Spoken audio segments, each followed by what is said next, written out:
नमस्कार प्रिय दर्शकों, आप सभी का हमारे YouTube चैनल पर हार्दिक स्वागत है। दोस्तों, आज है 28 सितंबर 2024, दिन शनिवार, अश्विन माह के कृष्ण पक्ष की एकादशी है। दोस्तों, इस एकादशी का नाम है इंदिरा एकादशी। अब इस वीडियो में आप देखेंगे कि इंदिरा एकादशी का नाम क्यों पड़ा। सर्वप्रथम भगवान श्री कृष्ण ने अर्जुन को इसकी कथा क्या बताई, इसका क्या महात्म्य है। दोस्तों, यह एकादशी 27 सितंबर को प्रारंभ होती है दोपहर में 1:20 पर और समाप्त होती है 28 सितंबर को दोपहर में 2:49 पर। इसकी कथा किस प्रकार से है। दोस्तों, जो भी दर्शक मित्रगण चैनल से नए जुड़े हो, चैनल को सब्सक्राइब करें और बेल आइकन को प्रेस करें।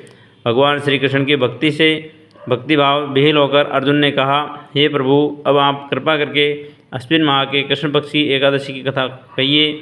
इस एकादशी का नाम क्या है तथा इसका व्रत करने से कौन सा फल मिलता है, कृपा करके विधान पूर्वक बताइए। भगवान श्री कृष्ण ने अर्जुन से कहा, हे धनुर्धर, अश्विन मास के कृष्ण पक्ष की एकादशी का नाम इंदिरा एकादशी है। इस एकादशी का व्रत करने से सभी पाप नष्ट हो जाते हैं और नरक में गए हुए पितरों का भी उद्धार होता है। हे अर्जुन, इस एकादशी की कथा को स्मरण करने से शरण मात्र से ही मनुष्य को अनंत फल की प्राप्ति होती है। मैं यह कथा सुनाता हूँ, तुम ध्यानपूर्वक श्रवण करो। एक बार सतयुग में महिष्मती नाम की नगरी में इंद्रसेन नाम का प्रतापी राजा राज करता था। वह पुत्र पौत्र धन धान्य आदि से पूर्ण था। उसके शत्रु सदैव उससे भयभीत रहते थे। एक दिन राजा अपनी राज्यसभा में सुखपूर्वक बैठा था। वहीं महर्षि नारद आए। नारद जी को देख करके राजा आसन से उठा, प्रणाम करके उन्हें आदर सहित आसन दिया। तब महर्षि नारद ने कहा, हे राजन, आपके राज्य में सब कुशल से तो है। मैं आपकी धर्मपरायणता देख करके अत्यंत प्रसन्न हूँ। राजा ने कहा, हे देवऋषि, आपकी कृपा से मेरे राज्य में सब कुशल पूर्व हो गए तथा आपकी कृपा से मेरे सभी यज्ञ कर्म आदि सफल हो गए।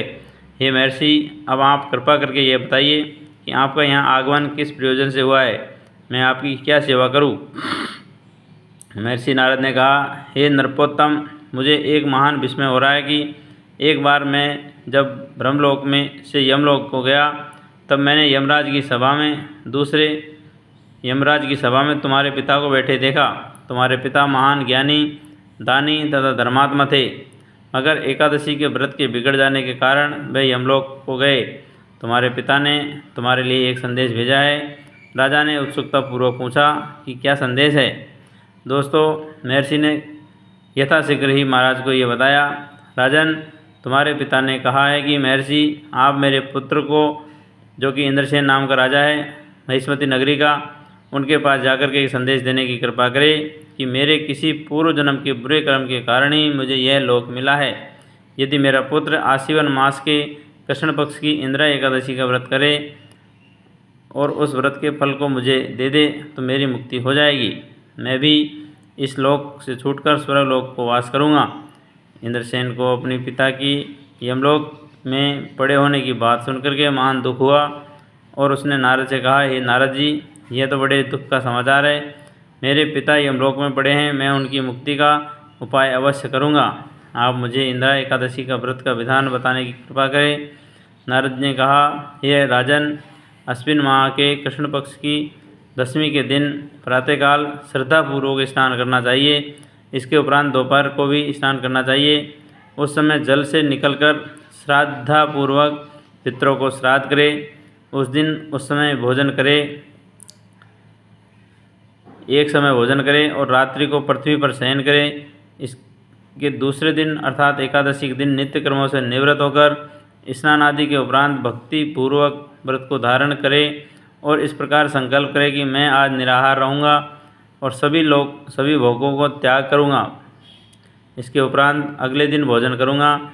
हे ईश्वर, आप मेरी रक्षा करने वाले हैं, आप मेरे उपवास को संपूर्ण कराइए। इस प्रकार आचरण करके दोपहर को शालिग्राम जी की प्रतिमा को स्थापित करें और ब्राह्मण को बुलाकर भोजन कराएं और दक्षिणा दे।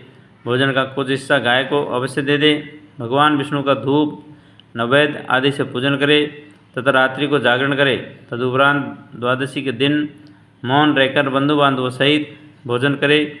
हे राजन, यह इंदिरा एकादशी के व्रत की विधि है।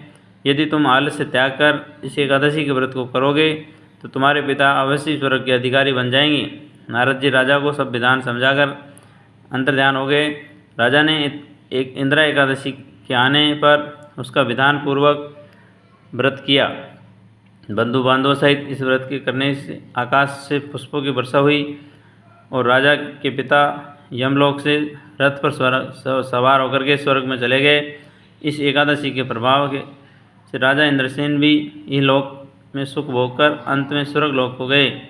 भगवान श्री कृष्ण ने कहा, हे सखा, यह मैंने तुमको एकादशी इंदिरा एकादशी की महात्म्य का वर्णन किया है।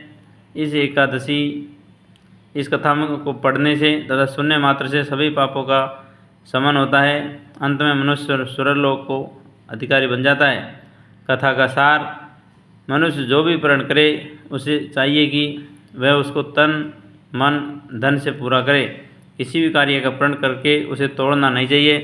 दोस्तों, संकल्प तोड़ने से जिस प्रकार से राजा इंद्रसेन के पिता नरक के भागी बन गए, उसी प्रकार से आपसे आशा करते हैं कि जो भी संकल्प ले, भले ही छोटा ले, लेकिन उसको पूरा ज़रूर करें और श्रद्धापूर्वक करें। अनमन्य भाव से कोई भी संकल्प, कोई भी व्रत धारण नहीं करें। दोस्तों, सभी को राधे राधे, हरिओम। यह थी आज की इंदिरा एकादशी की व्रत कथा। अब आपने देखा कि राजा इंद्रसेन के नाम पर ही इंदिरा एकादशी का नाम पड़ा है। तो दोस्तों, सभी को राधे राधे, हरिओम, जय श्री कृष्ण।